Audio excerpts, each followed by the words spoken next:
I'm doing an interview with Corden later, and Oh, there we go. just dropped off a jacket to wear on set. You're gonna get the same look as Corden. I feel honored. Cool.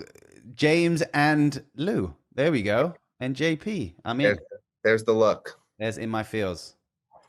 Love it. I want to welcome JP Saxe to the In My Feels podcast. JP Saxe is an incredible songwriter, producer, musician, songwriter, Grammy Award nominee now from Toronto. Incredible artist. So how we usually start the show is thoughts, feelings, emotions, beliefs, negativity, positivity on the inside, create your outside exterior. So my question to you, JP, is how are you feeling right now in this moment? I just got a mix back of a song that I didn't like. So I'm going through the process of, okay, this I didn't like. Does that mean I don't like myself? No. It means I just didn't like this version of the song. Does that mean I don't like the song? Does that mean I don't like myself? No. You like yourself. You like the song. You just didn't like that version of the song. Okay, what didn't you like about that version of the song? How can it be fixed? That's where you've caught me. But you've Okay. caught me mid-process because I wasn't able to go through that whole trajectory yet. So we're in the middle of it. So Okay. we're just taking that productive anxiety, placing it aside, and arriving to you, Lou, in this moment of honesty. Well, you know what's funny is I mean that's obviously not funny, but in terms of like so I've been reading a ton of books on Buddhism, which I touch up on a little bit on the show. And what you're describing there is creating stories around things that don't actually exist. And let me give you a perfect example. You're driving on a freeway, someone cuts you up, and you start swearing, this person. And then it's like, well, actually, maybe that person's in a rush to go somewhere. Maybe their wife's about to give birth. Maybe they've had a job loss. Maybe their whole situation is just completely messed up. And you're creating this whole journey based around this one person. And I realize actually how much I do that in daily things. Like, you just did. You brought in all these feelings and emotions, which, to be honest, is natural. And I find that beautiful about you because I know you personally too. So, Yeah, I think one of the challenges of the mental health element of being creative is separating your feelings about your art from your feelings about yourself, because those things can get real entangled in positive ways, but they can often also get entangled where being hypercritical of your art because you have a very specific idea of what you would like your craft to be can sometimes um, destructively seep into hypercriticism of oneself. And those things have to be separate. Like if you get to the end of a songwriting day and you wrote something you don't like, being able to separate the concept of I don't like that song or that was a bad song from I am a bad songwriter is an important challenge to figure out your personal solution to. yes, absolutely. But I always feel like that's something you've always been good at. I mean, I remember, how many years ago when we were sitting on my balcony, you were talking about, a recent breakup, you were writing a ton of music about it. And I always felt then that you knew exactly who you were and what you wanted to do. And I think that was my attraction to you in terms of, you had a vision, you stuck with it, you knew exactly where you were going and what you were doing, and you would not compromise on that. Within reason, though, within, how nice of a person you are. For me, for people who don't know JP, always wears his heart on his sleeve. His music relates to him 100%. He writes exactly how he feels. And that's why I feel like people, and that's predominantly why you're successful, because people can relate to that. Thank you. Yeah, I've always just wanted my art to feel as sincerely like the emotions I was writing them about as possible. So until they do, I just feel very confident about not allowing them to exist. Mm-hmm. Yeah. I think there's beauty in that, though. I feel like, I used to fight emotions and feelings and, all those type of things. And it would make the situation worse instead of allowing it to flow through me and being like, well, I'm alive. I'm actually feeling these things. And I think that's what makes, in terms of manifestations, art is so special because they emote something so intense that their manifestations are, or the attractions to the manifestations are even more intense, if that makes sense. Yeah, I mean, it took me a long time to realize that the philosophies around the way I presented my art that I still hold true were actually different than the philosophies around the way I presented myself. Because trying to craft the perfect, or at least perfectly sincere, exactly representative in all the ways you wanted it to be version of your identity is a very stressful and unproductive approach to being a human, Mm-hmm. but a productive and meaningful approach to creating your art. But for me, creating my art and creating myself used to feel like the same thing. And it's actually been a really healthy distinction for me in recognizing that not only are they different, but they're actually quite opposite. Being myself and honest in how I present myself is allowed to be flawed and honest and changing and fluid and being versus doing is a phrase I catch myself coming back to often.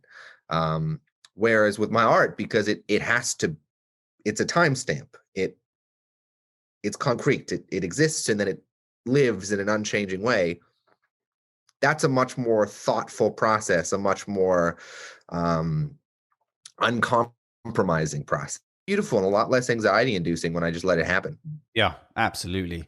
And I think that's for me too, is, I'm trying to be, as I say in this podcast before, the kind of hollow bamboo on a river, that kind of, trusting that, because I mean, we talk about spiritual things on this show, manifestations, thoughts and feelings become things. And I've almost become my own social experiment of the way I'm feeling at the time, and then seeing the attraction to that feeling and pinpointing exactly why I'm seeing what I'm seeing based on the way I feel. Sure. I want to go. I want to dive into the kind of, if the world was ending, the kind of whole process of that. How long did it? Because I'm trying to pinpoint what creates a hit. Is it the person's energy behind the song, or is it the energy trapped in the song? I have absolutely no idea. Yeah.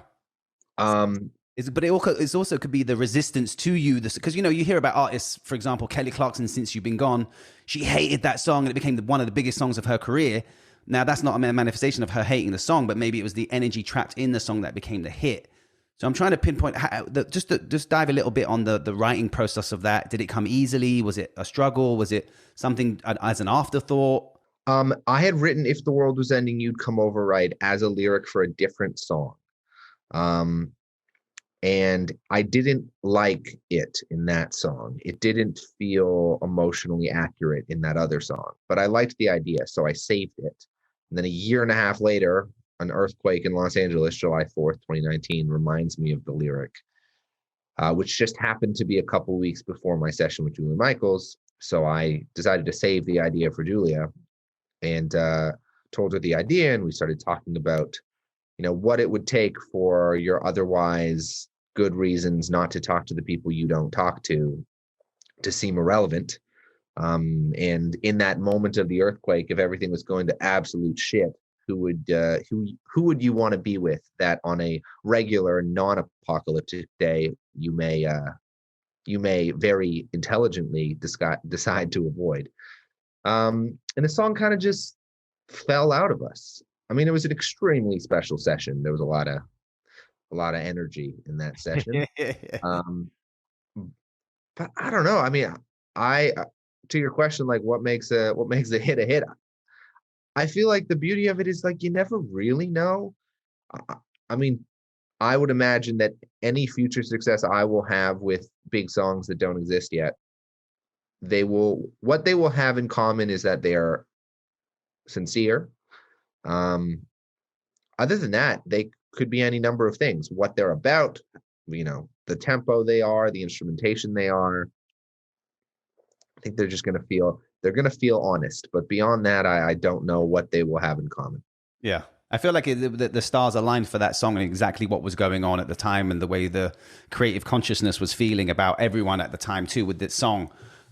Beautiful song. And I feel like your music's always had that resonance, that kind of that sound, which I love. And was that the first time you met Julia? Yeah, we wrote that song the day we met. Oh wow! And you guys are obviously together now. Yeah, 19 months as of yesterday. There we go. There we go. That's amazing. And so in terms of obviously you guys wrote that song. How long before? So it was 2 years ago you wrote it. Almost 2 years. I mean, it'll be, well, we've been dating for 19 months, which means we wrote the song 18 months and 21 days ago. Yeah. Because I asked her to be my girlfriend in true high school fashion. 9 days after we wrote that song. That's amazing. How did you do it? Because I mean, I always have these. When I asked my wife first to be my girlfriend, it was kind of super cheesy. I was super nervous. Just the standard restaurant thing, had this whole speech, which none of it came out properly, and it was almost like a schoolboy asking a woman to be his girlfriend. She was in Nashville, so we were on FaceTime, and I think I said you should be my girlfriend. Oh, you did it digitally. There we go. Yeah, we were talking, and it just seemed like the wrong thing to not say it at that point. It seemed predetermined. I would have assumed that JP would have had this elaborate plan, this whole romantic gesture. But I think that, I mean, I love that about you. My romance is off the cuff. It's not pre-planned. I think prepared romance is a little bit overrated, because if you think about it, all of that romantic energy is happening without the other person. Yep. To me, I'd rather just have all the romance exist together and the figuring it out, rather than 3 days of preparation that the other person doesn't even get to be a part of. Yep. But I say that as someone who used to think all of my romance had to be pre-prepared, and the way to show up for another person lovingly was to be the perfect version of yourself by the time you arrived to them. Where I have more recently learned that the much more loving and trusting thing to do is to arrive to someone flawed and unfinished and unperfect, and allow yourself to be that vulnerable, fucked up version of yourself, and let them see it, and then see what happens that you don't expect. 100%. I mean, it's funny you say that, because when I met my wife, I was pretty much homeless. I had no money in the bank. I was just, and at that time, I was so tired of life that I just basically, she was this stunning woman who I've known for a while. And I'd broken up from a previous relationship, was feeling super heartbroken. And I said, I'd come out of that relationship not really knowing who I was, because you kind of would change for that person. So when I came out, I didn't know who I was. And I basically just said to her, look, I have no money. I have no home. This is me to a T. And she was like, oh, that's great. And I was like, holy shit. Like, yeah. I mean, I guess with Julia it was a little different, because I was like, I have no money. I have a very small home. And she was like, well, I have lots of money and a very big home. So come on. That's beautiful. That's not exactly what happened. That is a slight oversimplification. Yes. I want to dive a little bit kind of before music. Have you always known you wanted to be kind of a musician, a songwriter, an artist? What was younger JP doing? Well, first I wanted to be a power shovel driver. From probably like 5 to 8, I thought they were really cool. The like giant construction shovels. Yes. That was 5 to 8. And then 8 to 13, I wanted to be a professional baseball player. Okay. And then from like 13 to 15, I wanted to be an astronaut. And then from like 15 to 18, I wanted to work for NGOs, be a traveling philanthropist. I guess philanthropist is what you become after you make a lot of money. So not a philanthropist, just I wanted to work for charities. And then at around 17, 18, I decided I wanted to be a professional musician. There we go. Do you know, have you ever touched up on like the multidimensions and those type of spectrums? I have not touched up on the multidimensions. Okay. No. Okay. So basically, I mean, there's this theory of, if you give a certain amount of energy to something. So for example, you struggle to get out of bed, and there's put enough energy of you staying in bed, but you actually get up. There's another you living the life as in bed and then continuing on. And the only reason why I asked that, because if you put enough energy into something, that you wanted to be that you aren't now, there's probably another you that's doing that in a multi-dimensional Are version you, of yourself. dude, you're saying there's another me in space? There is millions of you. Imagine the amount of thoughts and feelings and emotions you've had about not doing something or doing something or this or that. How do I tap into them? Can I be them for a sec? Well, Is that I actually know people who do. It's like, when you hear about people who have always wanted to play the guitar and haven't, and then when they finally pick it up, they can pick it up super quick because there's another version of them playing the guitar. so you're saying if I wanted to be an astronaut, I could actually do it really quickly? Well, I mean, if you put enough energy in wanting to be it previously, then there's probably another you that's on that path of being an astronaut. I spent like 2 years, 13 to 15, dorking out on very little other than space. Then yes, there is another you who's probably an astronaut. Sick. I mean, I have maybe tapped into him in some of my music videos because I have got a little bit of a space theme going in my music videos. Well, see, there you go. I mean, literally, you can, or even like, for example, if you have a dream and you're in space, that could be you living as yourself. I don't know if you've ever read, are you an avid reader? Avid would be a stretch, but I do read. A casual reader? Uh-huh. I don't know if you've ever read the Seth Speaks books. You should. I feel like the way your mind is and the way you approach things, it's incredible. You ever heard of Abraham Hicks? Yes. Yeah. So Seth is the original Abraham. Yeah, Abraham is the non-existent teacher. Yes, exactly. So Seth is the original one from like the 1950s or something, who speaks for a woman and her husband writes down everything that he says, and he talks about everything. Literally multidimensional things, religion to a T. And it's probably the most intellectually spiritual, practical book I think I've ever read. Cool. I'll check it out. Recently, I've been on a real Brene Brown tip. Okay. I've been listening to her podcast quite methodically and learning a lot. I'm often like one to two like teachers outside of my immediate realm at a time. Mm-hmm. But I go through phases. So the Brene Brown phases lasted a really long time because I really love her. Yeah. I mean, I feel like that's why we're here. We're here to, expand. Yeah. And Esther Perel, love her too. Okay. Yeah. I've heard of. I'm actually reading a book right now called Atomic Habits, which is kind of breaking bad habits by creating new habits based off of the bad habits. I think that's something you would enjoy too. Just little things like, I don't know, putting at 2:00, I'm going to do 30 push-ups. Just as an example, but constantly doing it so it becomes then a natural thing rather than an unnatural thing. Or, if you want to lose weight or gain weight, you'd be like, what does a person who gains weight do? And then you would do the opposite of that.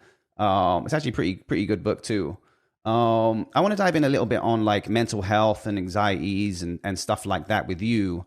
Because obviously you're someone who emotes through their music. So, and someone like me, I used to be severely depressed and anxious, and to a point now where I talk about everything. So then therefore there's nothing really left in my mind. So my mind can kind of stay quiet most of the time.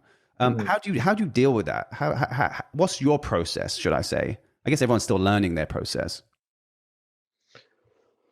Well, I guess my equivalent of saying everything that is troubling me is the songs, although double-edged sword, these songs, because when something is weighing on you, putting it into a song or anything other than yourself can really lighten that burden, because now there is something outside of you holding that emotion.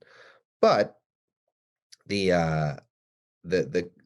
other side of that is when that emotion is now no longer in you and no longer something you're going through, if that song has made its way out into the world, now the same thing that once took that feeling out of you is now putting it back into you every time you perform it a year later. Mm-hmm. Mm-hmm. How do you decide what song comes next? And because obviously I'm not an artist, so I have artists, and it's always like, well, you should do this song because I feel like it would do this, and I feel like I'm always practical in that sense. But I'd love to hear it from kind of you as from your artistry point of view. I'm thinking about it in terms of painting a picture that feels as holistic as possible. So it's, what's the last thing I put out? What part of myself that I represent in that last song? what parts of myself do these 10 songs represent, and what feels like the right next thing to say after that. Hmm. And you've, I mean, you've done some amazing collaborations. Is there any more on the horizon? Is there someone that you haven't worked with that you'd like to? I would like to work with everyone I'm a fan of. Okay. I think of music very much as a team sport. Um, Partly because wins just don't feel nearly as fun when you do them by yourself. Hmm. And also because I'm such a huge fan of music that if I love someone's music and I'm able to get in a room with them and write with them, I get so attached to the songs that I want them to be things we do together. Yeah. Like none of my collaborations were meant to be collaborations. Um, Writing with Julia wasn't supposed to be a duet. She didn't even think it was a duet the day we wrote it. The only reason If the World Was Ending ended up being a duet is because I couldn't get the cadence of the second verse right. So she had to come into the booth and show me how to do it. And then I didn't let her leave. So she sang the song twice. She sang the song 2 times, second verse to the end. And that's the final vocal. With Len and Stella, we were just writing for her and she asked me to be a part of the song. Macy Peters, again, writing for her. She asked me to sing it with her. Maren Morris, we just got together to write. We had no intention of it being a duet. So I imagine it'll happen a bunch more times because it's always exciting when it does. And I like it when music gets to be something I share with someone I'm a fan of. Absolutely. And I think for anyone listening who kind of wants to do music or songwriting or producing or any of those type of things, these guys are in the studios all the time. And personally, like it's almost, I wouldn't call it speed dating because it's way more personable than that. But they're meeting these people, their vulnerabilities are there on the line. They're talking about their day, they're talking about their lives, they're talking about everything. And then they kind of come together and write a song. I mean, it's such a unique process, even just laying it out like that. And I know that's kind of who you are too. You like to go in there and really, really dive in on who they are, what you're experiencing, everything you're going through, and kind of collaborate on that level. Yeah, I mean, when I am writing for other artists, to me, I don't feel like I have the right to contribute to a song of theirs until I feel I have an understanding of what their voice is. So until I've listened to them talk for 3 or 4 hours to really get a sense of the way they speak, the way they think, anything that I would give them to sing would feel somewhat contrived, would feel somewhat dishonest.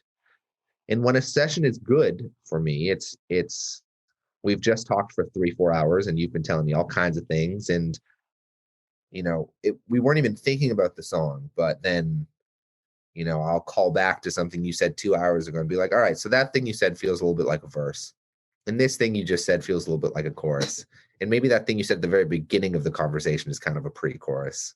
And then it's like, without even realizing that the song is just there because you talked yourself into it. And that's what makes it feel sincere because you weren't trying to think of what to sing. You were literally just speaking. So you can separate yourself as JP Saxe, the artist, from JP Saxe, the writer, depending on which situation room you're going into. I mean, the same way an author has a main character who they often relate to, and then there's other characters in their novel they're able to write that remind them of different friends in their lives. We're able to write characters other than ourselves. So to me, writing my own music is my main character because, well, it's not a character. It's just me being as myself as I possibly can be in a song. And writing for other people is like writing a different character, and it's exciting to sort of step into those shoes and try and speak as authentically to them as possible. Amazing. What I want to dive a little bit on dreams. Because you hear this kind of notion of, I always dream to be a singer and all these type of things. But I'm like, well, do you physically dream that you're going to be a singer, or is that just something you aspire to be? Another spectrum is when I left Sony ATV, I had, you kind of deciding what you want to do, who you want to be, you're on your own, you're figuring out, well, I'm actually in control of my own situation. And I had this reoccurring dream where I don't like open doors in my house. Maybe it's a respect thing. Like the door should be closed. And And I would, and in my dream, I leant into the, I guess it's the utility or the where the laundry room is, and the door was open and it was dark, and I leant my hand in, and something grabbed me and held me. It was just an arm. There was nothing else there, and I was pulling back, and I woke up, and I was like, okay, you kind of just need to let go of that side of your life and kind of move on. And then all of a sudden, once I did that, opportunities started coming in and everything else. Is there kind of like a predominant dream of yours, or a dream that you can remember that kind of has a big impact kind of in that way? One, that is a wild dream. So wait, so was the arm in the laundry room Sony ATV? That was my, because I didn't wake up scared. I woke up like, oh, okay, let go. Kind of like the answer to what I was procrastinating over the last few days of, because, I was doing it for 6.5, 7 years. I worked with some of the most amazing songwriters. You form personal relationships, and then all of a sudden stopped. So it was me. What am I going to do now? What am I going to do next? What am I going to do? All I have to do is let go of that, and no longer worry about that. And once I let go of that emotionally and physically and mentally, I started getting calls. I started doing things that I never thought I would be doing if I was continually to hold on. So that was kind of my pinnacle moment of the kind of just before lockdown, kind of me transforming my energy into something new. I have dreams quite rarely, but when I do, they're extremely, extremely weird. I had a dream the other day, which I was in Northern California with a couple of my best friends for a photo shoot. And I woke up and came downstairs. I was like, I have to tell you about my dream because it was super odd. And if I don't tell you about it now, I'm going to forget it. And I wonder if I journaled about it or if I just wrote it, if I just told them. Because if I just told them, that was an ineffective way of remembering that dream. I don't think I wrote it down, but it was extremely, extremely odd. So when I do have dreams, they're very odd and they make very little sense. I was at a BTS concert in a half-destroyed Coliseum, like somewhere in Europe, that no one was making any noise. Everyone just had signs to hold up for what they were going to say, which feels like a real world representation of like emoji support on a live stream. Yep. And then the whole thing turned into a giant fish tank, but I wasn't a fish. I was a giraffe who was with a family of giraffes. They're always very odd. And then that family of giraffes had to escape the zoo. And upon escaping the zoo, became dentists with a family dentistry practice, but weren't giraffes anymore, were humans again. But then the dentistry practice was going out of business, and they needed to put on a bake sale for the dentistry practice. So they're always like, they're not quite as literal or like as interpretable as arm in the laundry room. They're always extremely strange, and I never really know what they mean. That sounds like a JP Saxe type of dream. I mean, yeah, I've also never dreamed a song. I've been watching interviews with Paul McCartney, and he talks about dreaming, Hey Jude or Blackbird. And I'm like, God, I want to dream songs. Never once dreamed a song. Well, I mean, that's a thing, Tim. Spiritually speaking, I mean, dreams are there to kind of connect us to the other side, but also to kind of break down the day or break down the emotion, the feelings, all that time, give you signs. I guess your signs are, giraffes who become dentists at a BTS concert. That then becomes a fish tank that they then have to have a bake sale to save dentistry office. Which is also. But I wonder if that's all my separate planes meeting in the middle. Maybe I am both a giraffe, a dentist, a baker, a fish. Yes. Potentially. All in a fish tank in a destroyed Coliseum. A fish tank in a destroyed Coliseum where a BTS concert is happening, where everyone has emoji signs they hold up instead of clap. Yes. I think that's the signs of the JP Saxe emotions. It's unique. I mean, but I have strange dreams too. I always have we have those type of dreams, but who is it who used to go to sleep on an equation? Was it Albert Einstein? And then he'd have these power naps, and then he would go to sleep on an equation, wake up and be like, oh, I've got it. Same with, who was it? Someone who came up with a guitar riff of a famous song or what he would do is he would sleep and have the guitar in his hands and press record, and then he came up with this like famous song. I can't remember who it was in his sleep. Yeah. See, no, my dreams aren't productive like that. My dreams are very convoluted and confusing. I wake up with less clarity, not more. Yeah. But there's a reason why we can't remember our dreams, because I feel like our waking consciousness, they can't handle it. I mean, the amount of messed up shit we've dreamed, you forget it because we're not supposed to remember it. If we did, I think our minds would explode. I mean, if I had that dream that you had, I think in waking consciousness, my mind would explode. Well, I woke up and then went downstairs immediately and had to tell everyone because I was like, I just had the strangest dream of all time. But yeah, they very rarely happen. They're always kind of that weird when they happen. Maybe it's once a month. Well, I want to dive a little bit onto the kind of spirituality and religion. What was you raised on? Your beliefs? Any of that type of stuff? Well, my parents are Jewish. Yep. But not practicing. I was baptized also as a child. Oh, there we go. Episcopalian by my godmother.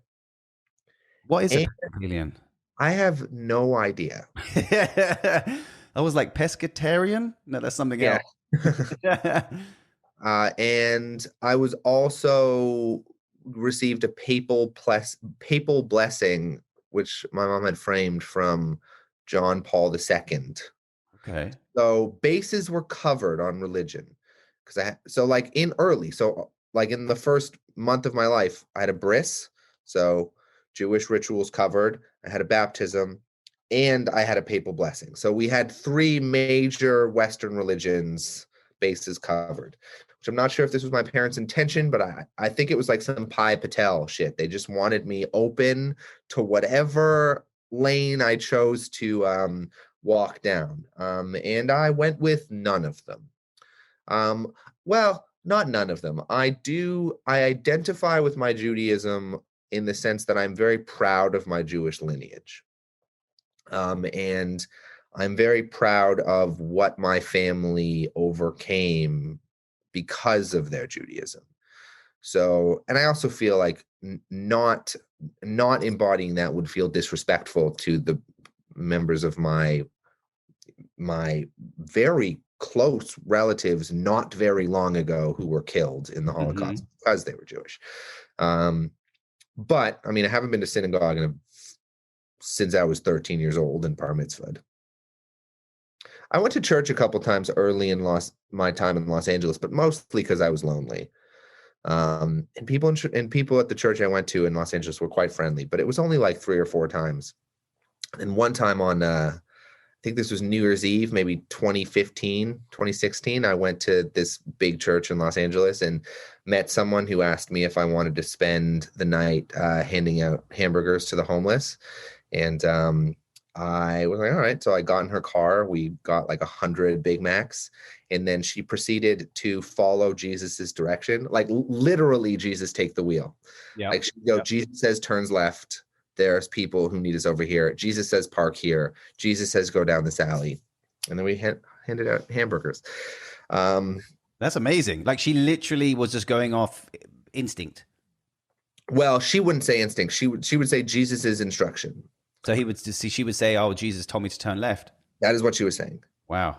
And then often a lot of my closest friends have been quite religious Christians. Throughout high school, as I said, remember 15 to 18, I really wanted to work in charities. And there were a lot of really,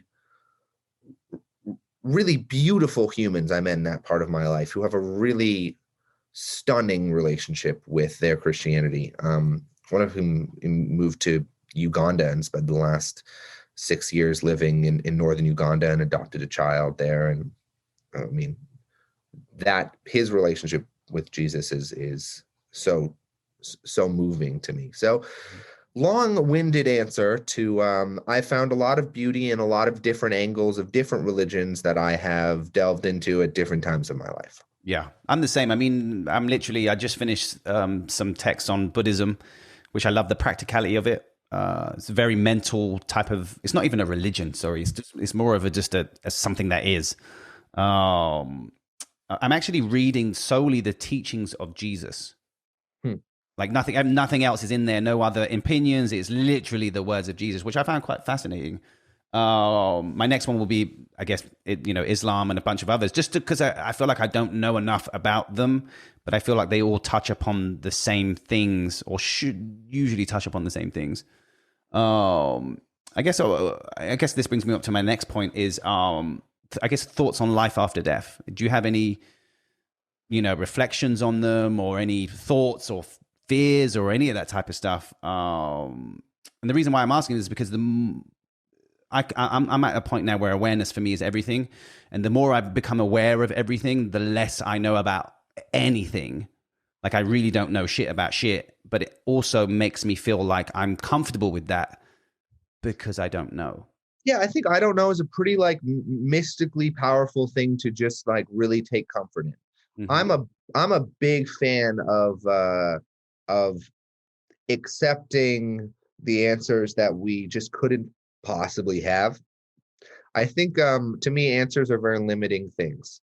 Questions are full of possibilities. But once we decide something is something, it's a bunch of doors close. So it's why it's probably the most Jewish thing I could say is my enthusiasm about questions. It's one of the things I love about Judaism. It's so supportive of questions, at least in my family. Like at Passover dinners, it was always encouraging the kids to be asking things. But I found anytime I've dove into learning about a religion, I've been entirely fascinated, and some element of it has found its way ingrained into the way I think and live. I don't remember the name of the book, but I read a few years ago a book on Muhammad that was just about his life. I was so moved. And then, being 17 years old, like in India the first time, and learning about Jainism, also extremely moved. But it wasn't so much about like the answers in the religions. It was more about the questions they were asking that I think stuck with me. So, thoughts on death. I actually think about death extremely little. Mm-hmm. It doesn't seem, and maybe this is because I'm 27 years old and this will change when I'm older, but even seeing people close to me die, I didn't really ponder where they were going. I think life is a pretty magical, mystical, incomprehensible thing, without me having to figure out anything outside of it. If that makes sense. Yeah, that's a very Buddhist approach. No, yeah. It really is. Yeah, it is that they kind of, I think there's so much going on with what we're doing now that they don't really question what's after this, and they almost have a knowing of it.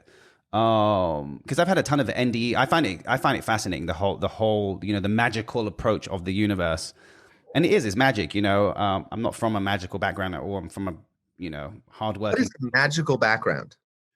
I mean, I don't know what I'm a pretty practically spiritual guy in terms of I know the power that I have within me. Mm-hmm. to control the outside aspects of my life just by the way I feel and think and all that type of stuff. A magical approach would be, I guess, someone who is, I never was aware of awareness when I was younger. That I kind of had to develop that or learn that. I guess that comes with maturity anyway.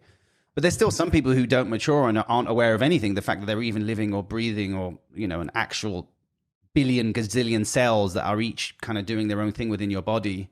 And the reason why I asked the life after death thing, because I guess practically, scientifically, our bodies have died so many times before, and we've regenerated and everything else. And with the NDEs and stuff, I find it super interesting because every single NDE is different. There's never one that is the same one. They all practically touch upon the same thing. There's a light or this or whatever. But now those type of questions I used to be scared of them. And now I'm not scared of them, because you can't really be scared of something you don't know. But for those who listen who are, I mean, there's so much evidence out there just to, as you said, questions upon questions, which I think is the beautiful thing. Yeah. I mean, I've recently started watching that near-death experience special on YouTube, on Netflix. I've seen that. I finished that. I didn't get all the way through. Um, You should watch I think it's episode 5 on the reincarnational kids. no, I have not seen that. You should. It's on the surviving. Is it surviving death you're talking about, right? That's what it's called. Yeah. Yeah, yeah.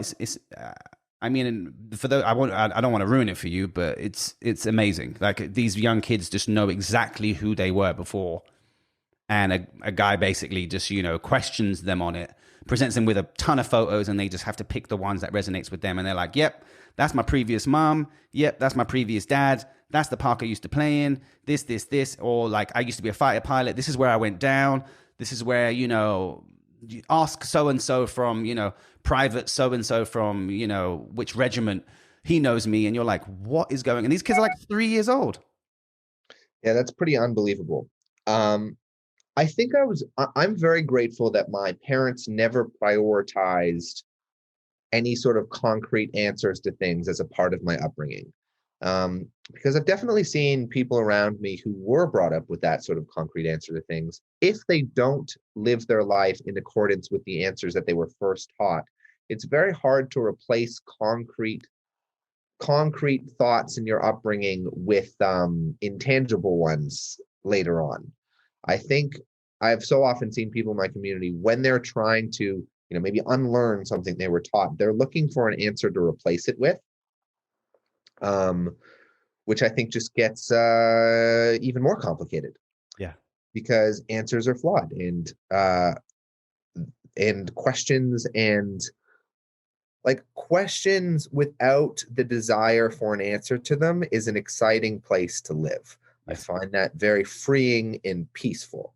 But we also live these lives, Lou, which I'm sure we share a gratitude in, where there aren't too many practical things missing in our world that we have to dedicate large amounts of time to clean water or feeding ourselves or housing ourselves. So we get to be troubled with our concept of identity and our concept of belief and after death and all of that. And I think it can be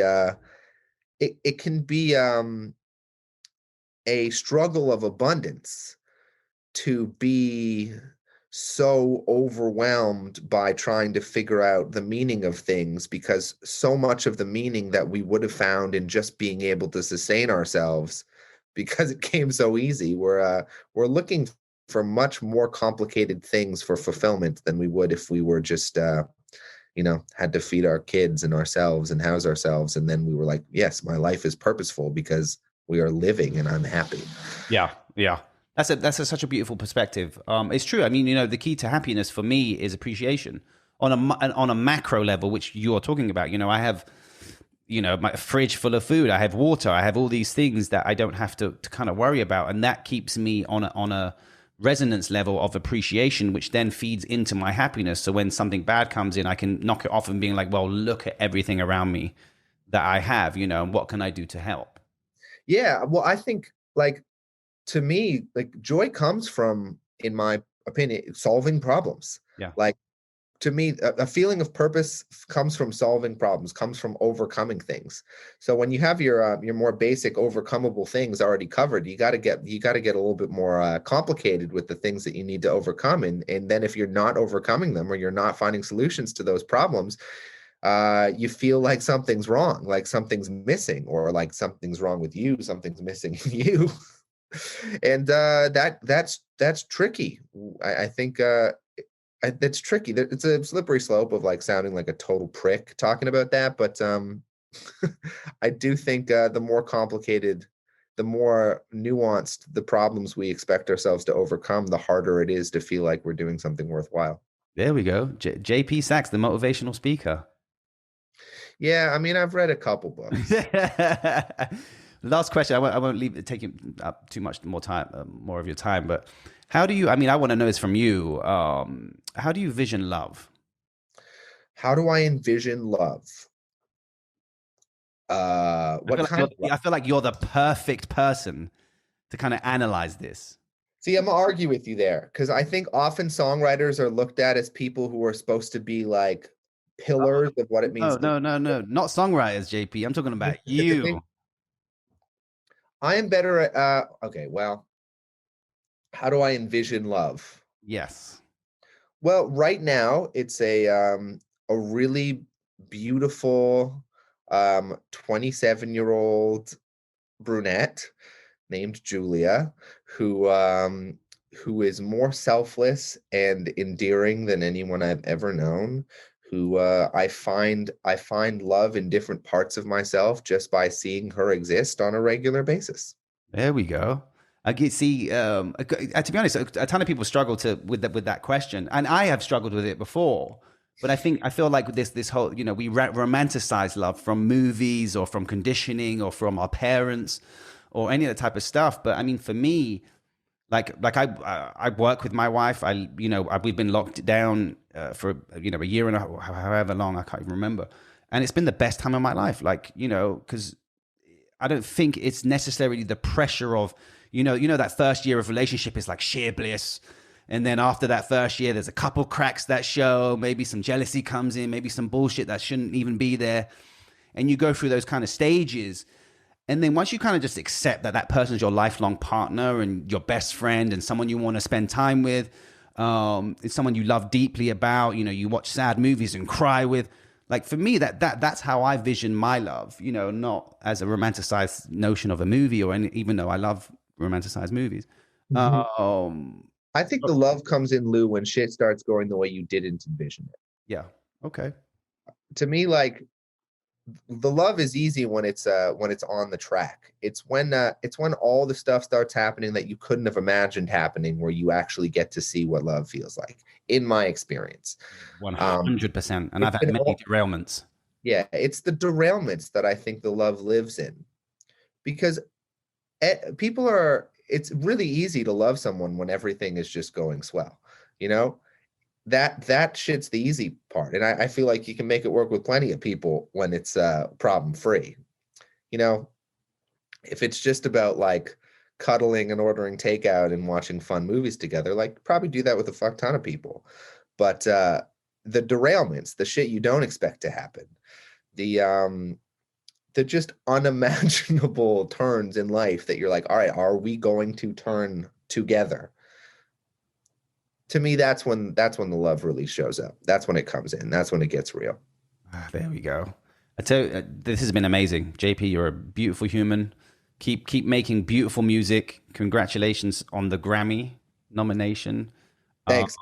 You asked me some things here that I don't think have happened in any of my interviews. And I also think there's a large part of my family that doesn't even know I was baptized. So let's hope they're not paying too close.